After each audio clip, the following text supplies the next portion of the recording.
If Creedence Clearwater Revival's debut was a promising ripple in the rock and roll waters, Bayou Country was the tidal wave that told everyone to grab a raft and get swept downstream, dropping in January of 1969, just 7 months after their self-titled record. CCR drove headfirst into the swamp rock aesthetic that would define them, even if none of the band members were actually from the Bayou.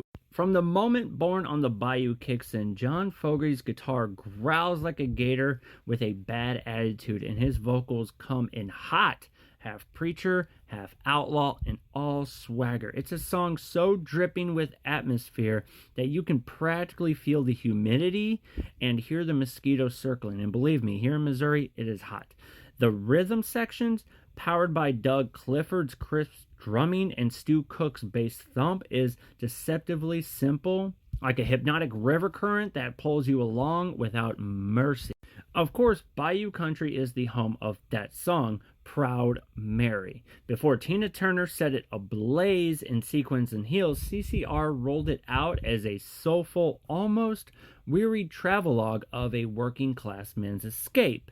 It's the tune that has been covered so many times it's practically its own genre at this point, but Fogerty's original has it grit and sincerity that still sticks. And the rest of this record keeps things lean and mean. There's no fat, no filler, just 6 other tracks that alternate between tight rockers like Good Golly Miss Molly throws Little Richard's classic into a swamp and lets it dance with the Gators, and Lou's almost jam band stretches like Graveyard Train, which lumbers forward like a slow motion voodoo ritual. Keep on Chuggling closes the album as both a mission statement and a command. You don't listen to CCR, you chuggle with it. What's remarkable is how much identity CCR had already nailed down here. The mix of R&B, blues, rockabilly, the mythic Deep South vibe was fully formed, even though they were California kids, for crying out loud. Fogerty's production is raw but razor sharp, giving the album a live in the room energy that still hits like a sweaty Saturday night gig at a roadside bar. So in the end, Bayou Country isn't just an album, it's a place you visit, a place where the nights are hot, the beer is cold, and the band plays until the amps smoke.